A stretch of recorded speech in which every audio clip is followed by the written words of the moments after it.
Hi everyone, I'm attorney Aiden Durham with 180 Law Co. in Denver, Colorado, and welcome back to All Up in Your Business.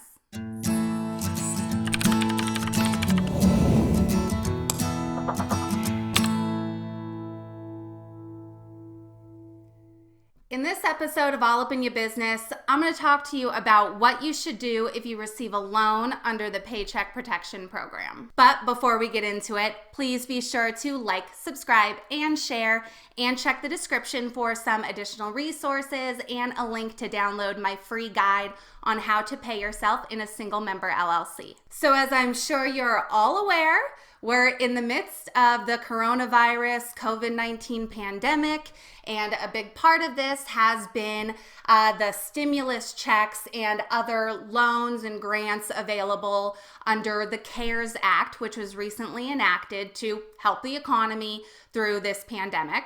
And a part of that was this Paycheck Protection Program, which allowed for employers and business owners and entrepreneurs, solopreneurs, freelancers, all types of businesses to apply for a potentially forgivable loan to help supplement the income that they're missing due to the pandemic so they can keep their employees on board, continue to pay payroll, all of that. Now, there was a big issue a few weeks into this because the funds that were allocated for these loans were used really quickly. Everyone started applying for these loans really fast and the money ran out. Eventually, they did a second round of funding for it and they, got more money available for it.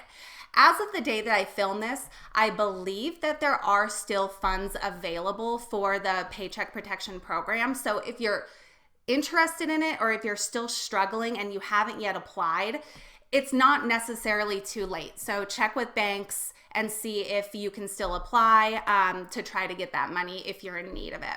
But for all of those who have received a loan under the Paycheck Protection Program, what do you do once you've gotten it? It's not a loan that you can just use for whatever expenses you need to. Part of this, in order to have the Paycheck Protection loan forgiven, it has to be used in a specific way and primarily for payroll purposes. So as long as 75% or more of that loan is used for payroll costs and payroll expenses, then that loan amount can be forgiven. If more than 25% of the loan isn't used for payroll or, those related expenses, then it may not be eligible for full forgiveness. So if you are concerned about what steps you need to take, what things you need to do to make sure you can get forgiveness on that loan, I'm going to tell you what to do right now. So the very first thing you need to do if you have received funds under the Paycheck Protection Program is set those funds aside in a separate account. Whether you need to open a new account or use an existing checking or savings account, put that money in its own separate account dedicated solely for those loan proceeds. The purpose for this is so you can easily trace how the money is going to be used, because when we're applying for forgiveness, that's going to be a big element of it, is we're going to have to show how the money was used, how it was used for payroll expenses, and we're going to need to keep very close track of that. So I will tell you guys exactly what I did. I did apply for the Paycheck Protection Program because I have an employee. I want to make sure I can continue to pay her over the next few weeks while all this goes on. Thankfully, I did receive the loan a couple of weeks ago. Immediately, as soon as I received it, I transferred it to an extra account that I have set up for other purposes, but I didn't need it for that purpose specifically, so I emptied it and transferred the entire balance of that loan into that account. And then as payroll expenses come up, as those things are paid, you just transfer funds from that holding account into the operating account wherever those expenses are going to come out of. So whatever account your payroll comes out of, just transfer the money from your loan account to your operating account to cover those expenses. What I am doing in addition to this, so I have my dedicated account and I'm transferring only for expenses that I know are covered under the PPP. And so that in itself is giving me a pretty easy way to track what I'm using those funds for. But in addition to that, just to be on the safe side, I'm also keeping a spreadsheet, a really simple Excel spreadsheet of when I transfer money and for what purpose. So if I have to transfer it to cover a paycheck, I put that on the Excel spreadsheet, the amount I transferred, the date, and for what. And so that way, just in case something happens with my bank records, I don't know, I have some additional tracking and another spreadsheet that will help me remember, oh yeah, that's why I used these funds, or that's why I transferred this amount on this day. So as I mentioned, 75% or more of the loan has to be used for payroll expenses in order for the loan to be eligible to be forgiven. And so, of course, along with tracking what money you're using from the loan, you also, of course, want to track your payroll costs and your payroll expenses and everything that goes into that. And payroll costs, the things that you can consider in these payroll costs for using the loan, that's going to include gross wages. So, the full amount that you're paying your people, your employees. It also includes commissions. It also includes any taxes that are withheld or otherwise deducted from the employee's paycheck. However, it does not include the employer's portion of Social Security or Medicare payments.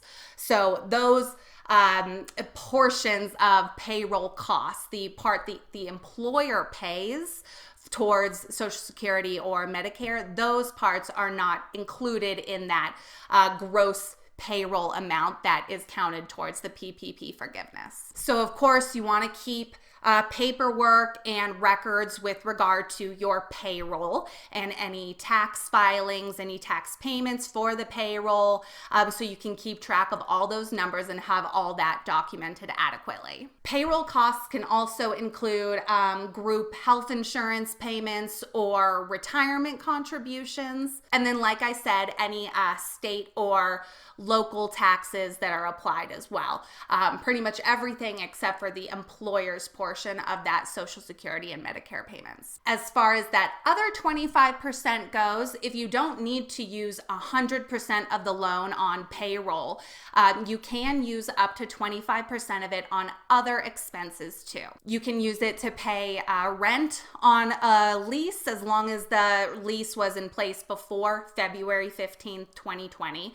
So if you lease your office, you can use up to 25% of the PPP funds to pay that rent. Utilities as well, any office utilities. This includes obviously electricity, cable, internet, telephone. Again, as long as those services were, there was a contract for them prior to February 15th. So if you started a business and started incurring all these expenses after February 15th, then you're probably not going to be able to use those funds in a forgivable manner to pay those expenses. They have to already have been established prior to February 15th. And then an important thing to keep in mind is that these expenses that you can use that 25% towards, that does not include cell phone or home office expenses, unfortunately. So if you have a home office, you can't use the PPP to pay rent for your home office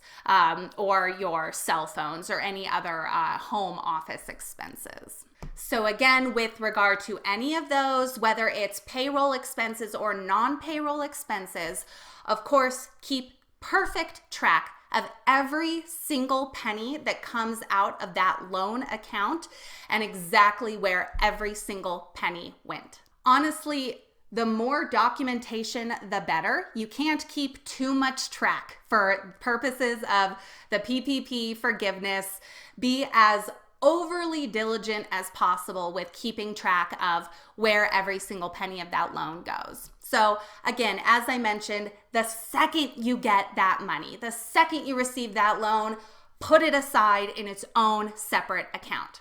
And then transfer those funds only for dedicated expenses like payroll or the other non-payroll expenses up to 25%. Transfer only for those purposes.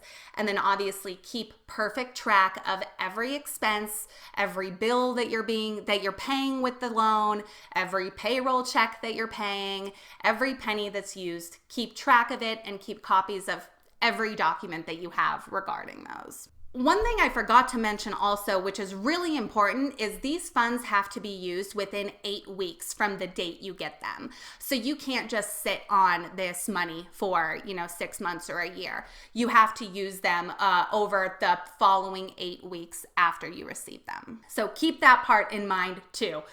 You need to, get rid of these and use them relatively quickly. That's all for this episode, folks. Drop a comment below and let me know what you think.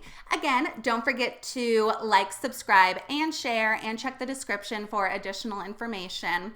Like I mentioned, if you are still struggling due to COVID-19 and this whole situation, if you're a self-employed or a freelancer, independent contractor, business owner, whatever the word you want to use, if you're struggling and you haven't yet applied for the Paycheck Protection Program, I don't believe it's too late. I think there are some funds still available for it. So apply if you need it. There's no harm in trying for it at least. Thank you all so much for watching. I'm Aiden Durham, and I'll see you next time.